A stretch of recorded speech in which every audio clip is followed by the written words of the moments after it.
All right, it is 7 o'clock. People are going to start trickling in. I've done enough of these to know that rarely is everybody ready to hit go right at 7 o'clock. So I usually give a couple minutes for people to trickle in. But if you're on here, you can see the chat. Why don't we go ahead and test it and just say, hey, where are you coming to us from? That would be super cool. I know a lot of people are shy. We'll probably end up with about 15 people on our call tonight. We'll see. You guys are welcome to interact, ask questions. Happy to answer questions as we go. I'm super excited tonight. We're going to spend a lot of time talking tonight, especially about first-time buyers. I don't make every webinar about first-time buyers, but tonight we're going to focus on first-time buyers specifically, and we're going to go through a couple of programs and tools that we have that we can help our first-time buyers. So first things first, I'm going to go ahead and make sure that I can send a chat. And let me know if you can see this. Can everybody see this? Just give me a quick thumbs up if you can see it. That would be great. And that way, because I want to be posting some other stuff later, and I just want to make sure that everybody can see it. So it looks like we are ready to go. Okay. So the first thing I'm going to do is I'm going to go ahead and share my screen. Let me move this over here and share screen number 2. I have 5 screens, believe it or not. So this is screen number 2. So hopefully you guys can all see the PowerPoint. I don't know if you can see me on the screen or if you can only see the PowerPoint presentation. But the PowerPoint is more important than I am right now. I guess you should be able to see me at the top. So if you can see me, if you want to go ahead again and just throw something in the chat and let me know, a little thumbs up, that would be awesome. So what are we going to learn tonight? Well, tonight we are going to get into essentially what the underwriters are looking for in a mortgage application. I know we have one person on here I haven't spoken to yet, but I'm super excited for her because we're going to go through this when we chat, but this gives you a little bit of a head start. We're going to go through what the underwriters are looking for in a mortgage application. We're going to go through kind of some of what the questions first-time buyers typically ask, how we approach the first-time buyer, and then we're going to also talk a little bit about a calculator tool that we use, that we provide, that we think is going to be super, super helpful. So with that, becoming a homeowner, buying a home, it can really be a maze. It can be difficult. So what our goal is to give you a roadmap, a clear picture of what the road ahead is going to look like. And that way you're out there with confidence and you're not just guessing, okay? You're going to get questions asked, what can I afford? How much cash do I need? How do I win the house? Those are really, really big questions right now, especially number 3. How do I win the house? Is in this market, it's so competitive.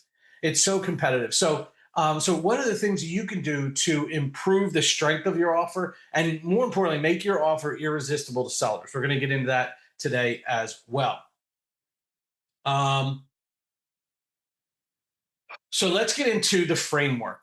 Why do people typically, and if you want to throw something in the chat, what are some of the reasons that people want to buy a house? Why do people want to become homeowners? Some of the answers that I get when I ask that question are, surface level answers, we call them, more space, a better school, a yard, privacy, stop renting.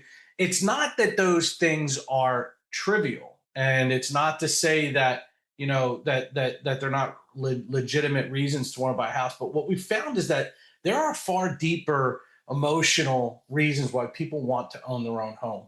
Okay. And that's why we take such pride in what we do, because we know it's more than just having a yard. We know it's about stability. It's about control over your domain. It's about pride, security, community, and legacy. We also know that home ownership is the number one path to wealth in this country, especially generational wealth. You can get into the investment properties and owning a portfolio of rental real estate, but just owning your own home and letting it appreciate over a 30-year period, and giving you something to pass down to the next generation. Real estate is tremendous for that reason. And we always say you're not buying walls, you're building a life, you're building a lifestyle. And we take it very, very seriously. Now, what buyers usually want to know, okay, what's a strong pre-approval? I get asked all the time, can I use gift funds? We'll talk a little bit about that. What does my payment include? We're going to talk about that. How much cash do I need? We're going to talk about that. Should I put more money down? We're going to talk about that. And how fast can I write an offer? Of course, we're going to talk about that. These are all the areas that we are going to cover today. Okay. So let's talk about the mortgage application. What is it that underwriters are looking for in a mortgage application? I usually picture a triangle, and I know, again, some of you folks have been on my pre-approval consultation before, and we talk about a triangle where the three areas of risk that an underwriter has to analyze in order to determine if a borrower can borrow is, number one, credit. Your credit is a numerical representation of how well you've managed debts in the past. Your credit is a score. It's not who you are. It's just a credit score. Now, it's an important credit score. What goes into the credit score? Your credit score is made up of a couple different things. Number one, how long have you had debt? How long have you been managing debt is a very big part of your credit score. Number two, what type of debt are you managing? Some debt is, yes, better than others. Mortgages rate really, really high on credit reports. When you're managing a mortgage and you're managing it successfully, it rates high. Versus, let's say, a department store charge card. Okay, they're not going to rank as high, but you got to start somewhere. Some folks really, just to get started, they start with just minor credit cards, department store charge cards, things like that, to really start to build up their credit, and it's a great way to start. Okay, now what is a good credit score? Well, 850 is the highest. And if I run 350 to 400 credit reports a year, I might come across a handful that have credit scores above 800, especially three credit scores above 800. There's three credit bureaus, Experian, Equifax, and TransUnion. And we pull all three and we go off of the middle credit score of the three. And that's what we make our decision on. So it's rare that we see three credit reports above 800. We typically see scores that are in the mid sevens, high sevens, is what we consider to be really good credit scores. When it comes to the products that you potentially could be getting into, credit scores do become really, really important. Conventionally, there are different add-ons to your monthly payment, to your interest rates, between 680 and 700, 700 and 720, 720 and 740, so on and so forth. So your credit is a really, really important driver in A, can you borrow? And B, what type of programs are going to be available to you? Okay. The second thing we look at is income. And now when we look at income a couple of different ways. I'm going to probably bounce back and forth between these two slides. I'm going to go back to the other slide here in a minute. We have to look at income a couple different ways. Number one, we have to determine your real income versus your qualifying income. All right. Real income is every penny that comes in the door. It's your base pay, it's your bonus, it's your overtime, it's your commissions, it's your gambling winnings, whatever. It's all real, and it all helps you pay the bills. Okay. Qualifying income is income that we deem reliable moving forward. Okay. How we determine if an income stream is reliable moving forward is typically by looking at the past. Okay. So when we document your employment, we're usually looking for at least a 2-year work history. Now, depending on, I know we have one person on the call that's just getting started out of school, and if you are working within the fields you study, you automatically get that 2-year work history, which is critical. You have to have at least a 2-year work history. Now, depending on the type of income, how we calculate it changes. So let's say, for instance, you're salaried. If you're salaried, we're going to count that at face value. And you have a 2-year work history, you're salaried, you're in good shape. If you're hourly, and you work 40 hours every week without fail and you got paid vacations, you just get overtime because you're an hourly employee, then we're probably going to be able to use that full hourly, whatever your rate, let's say $25 an hour times 40 hours a week, and that's your qualifying income. Where it gets tricky is when we get into variable income streams. What are some variable income streams? Well, overtime is a variable income stream. Bonuses is a variable income stream. Hourly income, if you don't work 40 hours every week, is a variable income stream. Seasonal employment is a variable income stream. So you really do have to determine what the income stream is first, because once we get into the variable income streams, now we have to average everything out. So for instance, you might have 24 hours, let's say $25 an hour times 40 hours a week. We can count your qualifying income. But if you're averaging, $5,000 one year for overtime, $6,000 the next year, we're going to look at your most recent 2 years. We're going to average that out.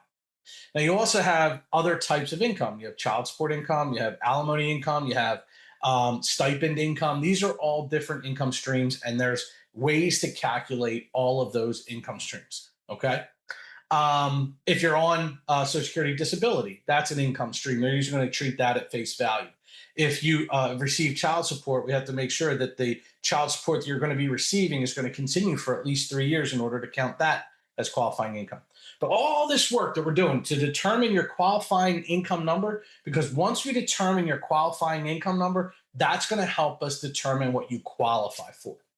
So if you're taking notes, I want you to write down $10,000. We're going to go off of really easy numbers here. $10,000 is your qualifying income. You're eligible to borrow approximately 45% of your gross monthly qualifying income. So for the folks at home that are doing the math, that means that you are eligible to borrow $4,500. So if you make $10,000 in qualifying income and you're 45%, you can borrow up to 45%. That gives you $4,500 is what we call your debt threshold. Your debt threshold. Okay. Now, once we know your debt threshold, from there we take out what you're already borrowing. Do you have any student loans? Do you have any credit cards? Do you have any car payments? Those are things that you are going to subtract from that $4,500. So let's say you have a $500 car payment and you have $200 in credit card debt. Well, that $4,500 then goes down to $3,800. 45 minus 7. $3,800 becomes what you would qualify for in a mortgage payment. Okay. What goes into your mortgage payment? Well, your mortgage payment, that $3,800 that we just calculated, that has to include your principal and interest, your taxes, your insurance, your mortgage insurance, and any HOA fees. So if you're buying a condo or a townhouse and there's an HOA fee, we would have to take that into consideration as well. So that's how we determine what you could. Now, what does that $3,800 get you? Well, that remains to be seen, because what that $3,800 gets you in a mortgage is going to depend on the type of mortgage. It's also going to depend on the interest rate. It's going to depend on the taxes. So still some areas that we have to figure out. The first thing we got to do is, what's your debt threshold? What's that maximum monthly payment that you qualify for? Now, the third point on the triangle is going to be assets. How much money do I need to close? Okay. Now, we don't know exactly how much money you're going to need to close, but what we do know is that you're going to have a down payment.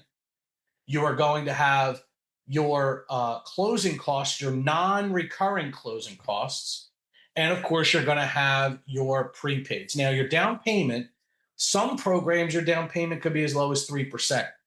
Some programs, your down payment could be 20%. The down payment is kind of what you can and want it to be. All right. The non-recurring closing costs, these are things that you pay, but you only pay them one time. You don't pay them again for as long as you're in that loan. So for instance, transfer tax, title insurance, lender fees, recording fees, these are your non-recurring closing costs. Okay. And then of course you have prepaids. Prepaids are taxes and homeowners insurance that you are required to pay in advance. Okay. Taxes and homeowners insurance that you are required to pay in advance. That's how we come up with your total cash out of pocket. Okay. We're going to jump over to a calculator here. Before I go any further, I wanted to remind everybody that if you stick around to the end of this presentation, and you'll have to put something in the chat so I know you're there, you will be eligible for a $500 closing cost coupon that we will be able to apply to your closing costs if you close with Princeton Mortgage. So we'll send you that closing cost coupon. And I don't know why my phone's ringing here, but hey, it is what it is.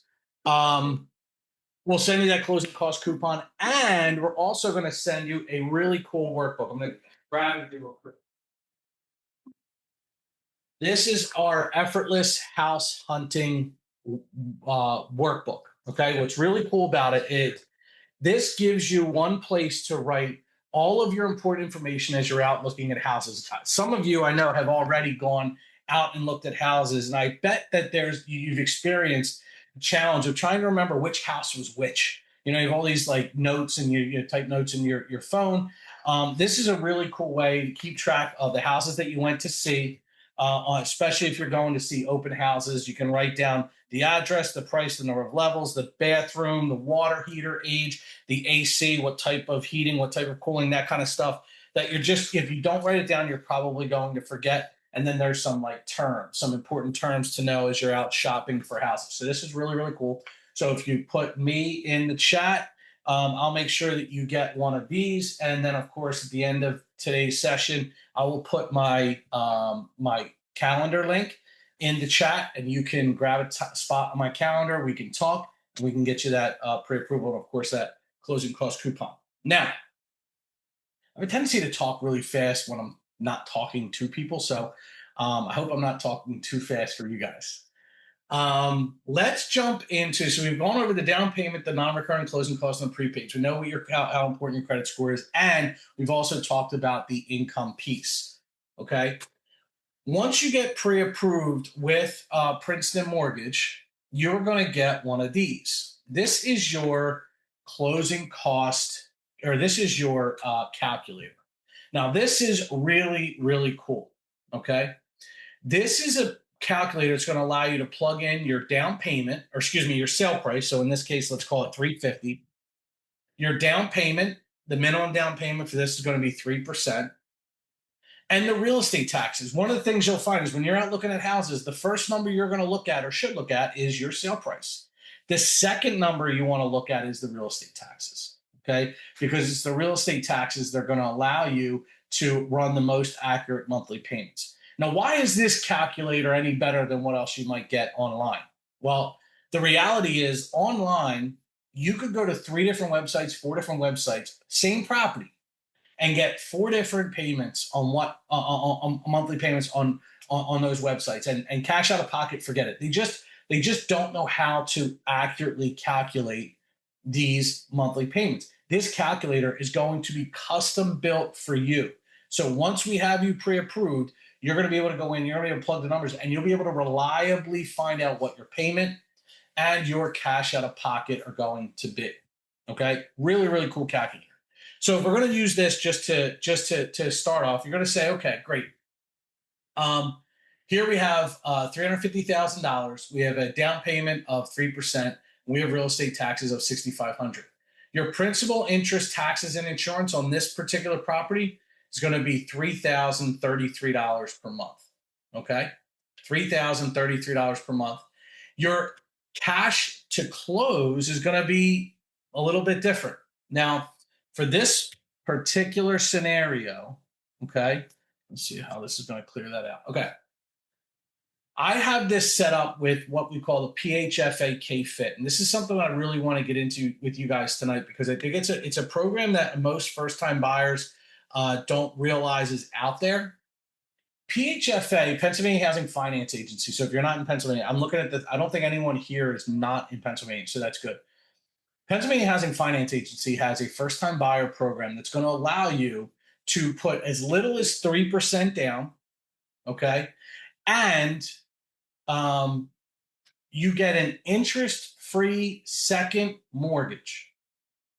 Interest-free with no payments on that second mortgage, up to 5% of the sale price towards your down payment and closing costs, okay? Up to 5% towards your down payment and closing costs. If any of you saw my Facebook video that I did when I was promoting tonight's conversation, one of the things I really stress is it possible to get into a house with $1,000 out of pocket? And the answer is yes, it's possible.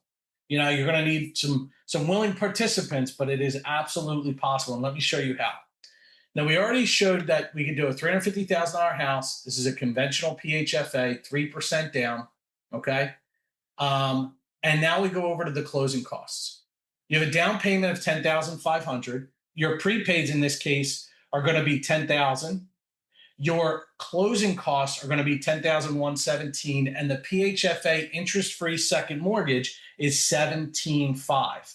Okay. So in this scenario, you would be able to purchase a $350,000 house with as little as $13,000 out of pocket, $13,183. Now, this area here is a huge variable. This is called seller concessions.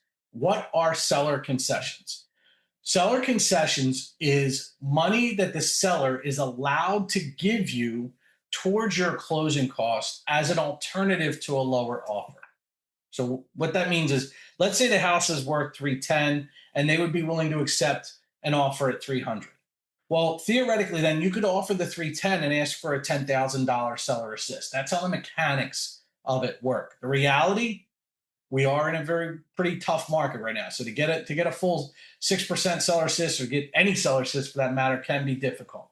This program allows up to a 3% seller assist. So if I drop a 3 in there, that's going to give us $10,500, driving our closing costs down to $2,683. So essentially, you could get into a house with as little as $2,683 in this scenario. Now, it gets a little bit better with FHA, because a lot of the factors stay the same. Your down payment is 3.5% instead of 3%. Okay, and notice you can bounce back and forth between these two programs. Okay. Now, on an FHA with 3.5% down, what changes is the seller concessions. The seller can actually give you up to 6% of the sale price in seller's assist. Now, it just so happens that's too much money, unfortunately, because that has you actually getting $2,378 back at closing. Okay, and that's not how it works. You have to have at least $1,000 into the transaction. So we would have to basically lower the seller assist by $4,000, making it $17,000. And now your total cash to close at that point is $1,622. That's how you would get into a house with as little as $1,000 out of pocket. Now, when you put an offer in, you're going to need to put a deposit, usually $5,000, and you can get that back. You could get all but the $1,000 minimum contribution. I just had a VA borrower with no down payment. He was able to get he got a full seller's assist. He got the K-Fit second, and he had a $5,000 earnest money deposit. Well, he walked away with a check for $4,000 because he had to have at least $1,000 into the transaction. Before I go any further, does anybody have any questions about this calculator, about the PHFA program? Because I'm gonna share with you a couple of other important pieces of information regarding this particular program. Any questions? I'm gonna start calling on people. If I see AJ, Kendra. All right. So let's go to, what do you need to do to qualify for this program? Okay. We talked about credit score. Well, for this particular program, you need to have at least a 660 credit score. So if you don't have a 660, then we may have to put together a little bit of a plan to get you to 660, because you have to have at least 660 credit score for this. One of the other factors that plays into this program is income. Okay. Now, this is the Pennsylvania Housing Finance Agency income limits for 2026. All right. As you can see, there's purchase price limits. So here's your Bucks County, Chester County, Montgomery County. Here's your purchase price limit to utilize this program. So in Philadelphia, you could actually buy a house up to $730,000 and still use this program. This little T is a target area. Anywhere you see a target, any county that you're in that you see a target, you do not have to be a first-time buyer to take advantage of this program. They still have income restrictions, but you don't have to be a first time buyer. So in Philadelphia, you can actually be a second time buyer and do this program. 1 to 2 member households cannot exceed 122,000 in the 4 counties, and then 147 in Philadelphia. Now, it's important to note that this is household income, not qualifying income. So if you have let's say 3 members of the household, you have an adult child that works that lives at home, they're going to count that income towards this limit, even if we're not counting that income towards the mortgage qualification. Take it a step further. If you do get a lot of overtime, but you just started and last year you really killed it on overtime, the year before you didn't have any, I can't use the income to qualify you for a bigger loan amount, but that income could theoretically be used towards your maximum income qualification. So when we talk about getting a pre-approval, one of the reasons why getting a pre-approval is so important is because these are things we're going to want to figure out on the front end. You don't want to be out there looking at houses, falling in love with something only to find out that you're not going to be able to buy it, right?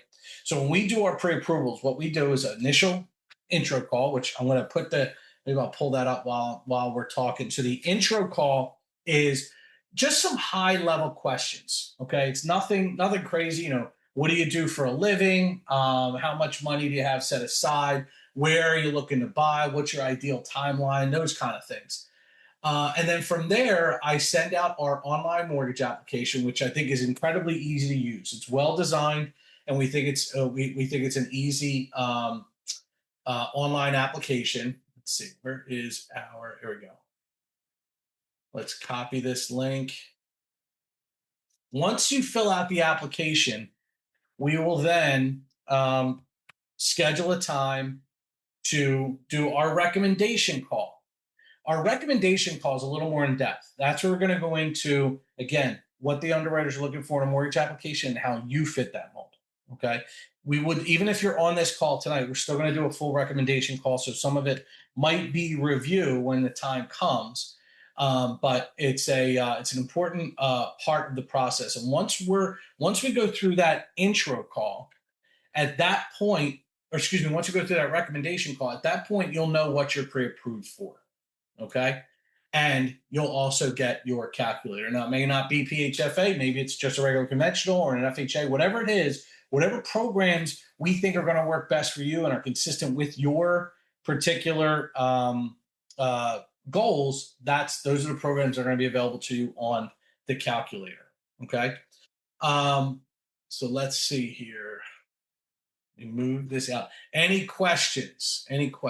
No. Okay. All right, I'm going to drop that over here. You might see it in the background. Okay. So next question is, what do we do to really make your offer irresistible? Okay. How do we make your offer irresistible? What makes offers irresistible to sellers are strong pre-approvals, which we're going to get into in a few minutes, clean documentation. Okay. Clean documentation is, a well-written offer. If you're working with the right real estate agent, everything is filled out. Nothing is blank.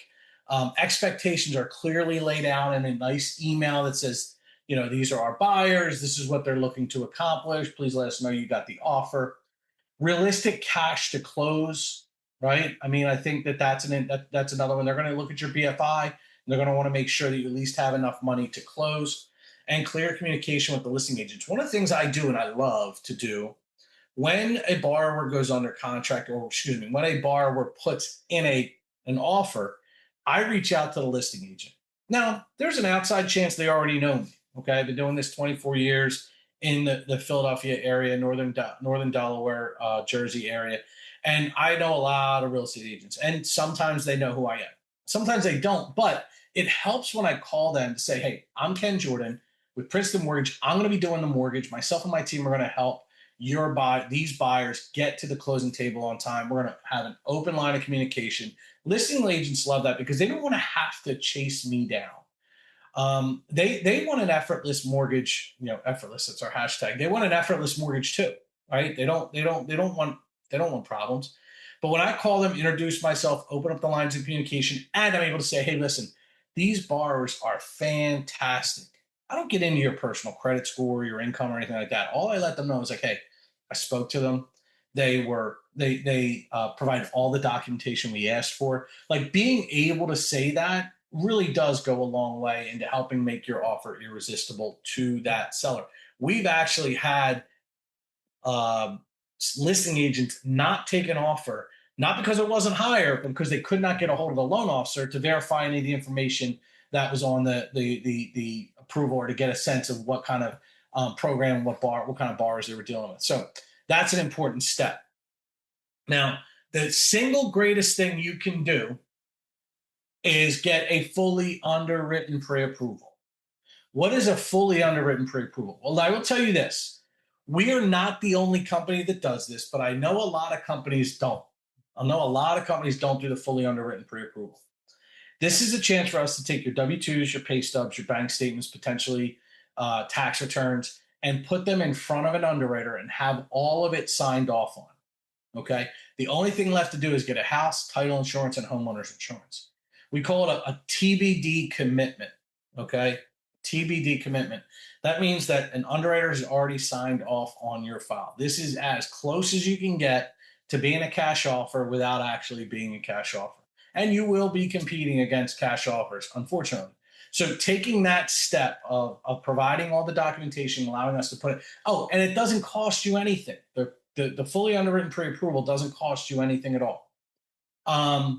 It gives you the confidence to go out there and shop and be aggressive and push the envelope where necessary, whether it be really, get into your maximum sale price or close quickly, which is another benefit of the fully underwritten pre-approval. You could legitimately tell the listing agent, hey, we can close in 3 weeks, and be able to do it without too much hassle. Like 2 14-day closings going on right now. They're going to close in July.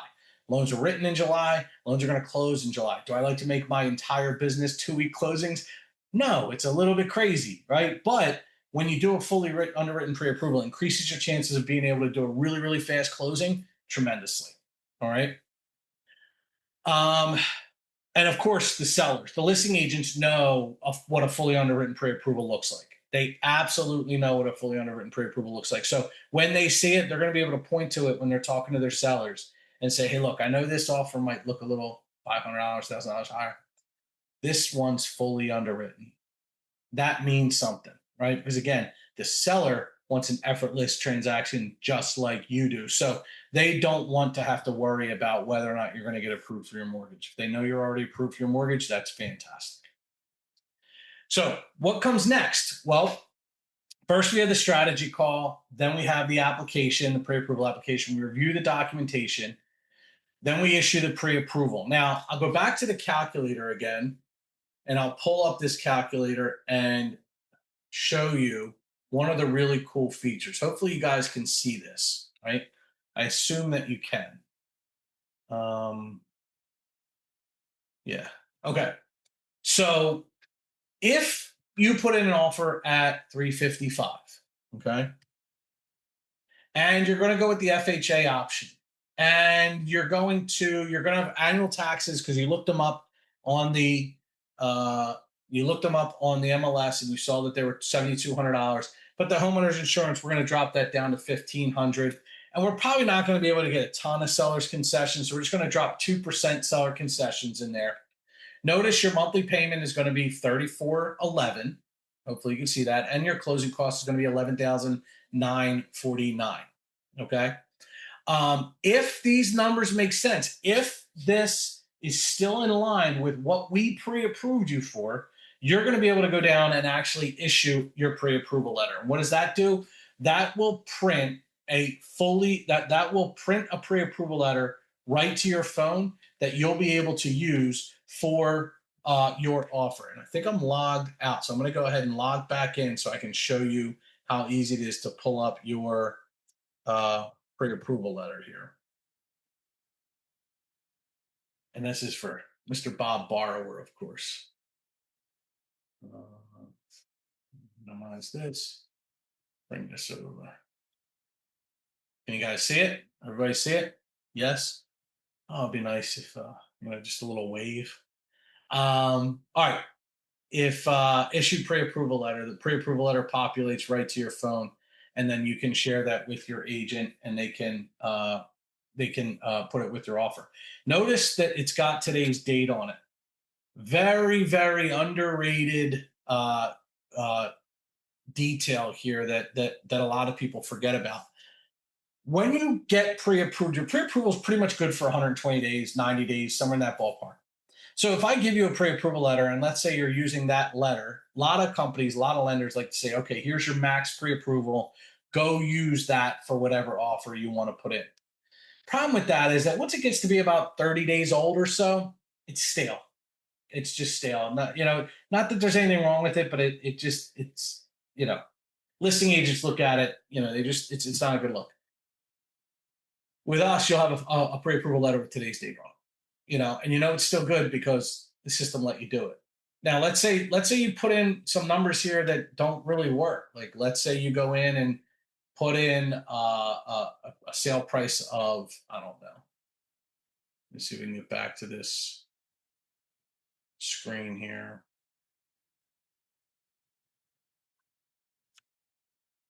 Here, here, here. Okay. Now, let's say you get back to the screen and you put in a sale price of 900,000. Okay, with a 5% down payment. All right. Well, that's going to result in a monthly payment that's too high, higher than you're qualified for. If you can't print the letter, it's because one of two things is going on. Either the payment's higher than we have you qualified for, or the cash out of pocket is more than we have verified. Okay. So there is some guardrails in here to make sure that you don't print a letter that you can't actually use. Okay. Keep that in mind. X out of that. So you out there, your offer gets accepted, and of course, we go to the contract to close. The agent will order the title insurance. We will order the appraisal. All of those things will converge. We'll get the tax certs, the homeowner's insurance, and then we will clear the loan for closing. My team averages a clear to close from application to clear to close about 20 days or so. So again, you can be aggressive if you need to be aggressive. Okay, that's important. Let's see here. So, how does your mindset shift after getting pre approved? Well, you go from guessing, reacting, shopping emotionally. Shopping emotionally is important. Like, when you're in the pre approval, it's very analytical. It's before the emotions actually get involved. And like I said, you don't want to fall in love with a house that you can't afford. And of course, finding problems late, finding out problems after you're under contract well into the transaction is really, really stressful. So the pre-approval is going to allow you to knock a lot of that stuff out, so you don't have as much to worry about. You'll be able to have a confident budget. You have clean documentation. We'll be able to make that super strong offer, and that's how we're able to deliver the effortless mortgage, is because we do the work ahead of time. We do the work ahead of time, and that's an important part of this. So next steps, you could, do nothing. That's obviously an option. Rent keeps going up. Prices don't wait. They're going to continue to rise just like they have over the last couple of years. Rates can shift. A small increase in the interest rate can impact how much you qualify for. And of course, life, stays on hold. Whereas if you begin to prepare, you'll know where you stand, you'll know where you want to go, you'll know what that road ahead is going to look like, how you're going to get there. And of course, you'll be able to begin to build the life that you want. So um, that's the presentation. And that's me. So in the chat, like I said, you can, first of all, if you want to be eligible for the closing cost coupon, I need you to put me in the chat so I can see that you were here. Let's see here. Panelists can chat with everyone. Can you see this? Can you guys see that? Give me a thumbs up. Give me a thumbs up at least if you can see that. And then, of course, I'm going to also copy and paste into here and make sure you can see that. And thank you. I got a wave here from one of our attendees. Thank you. Do you have a question, Tyson? Do you want me to go ahead and let you ask it? You are welcome to ask your question if you have one, or if you're just raising your hand to say hi, to say that you were here. Everyone else, if you can, go ahead and put that in the chat. Make sure that we can see you and that you are here. I will get you your effortless house hunting, and of course, I will get you your first your $500 closing cost coupon. I hope you guys enjoyed tonight. I hope you found it helpful. And if you have any questions at all, here's my contact information. You can reach me here, or of course, you can, if you schedule an intro call, we will be available to help you through the mortgage process. Hope everyone has a great night, and we will chat soon.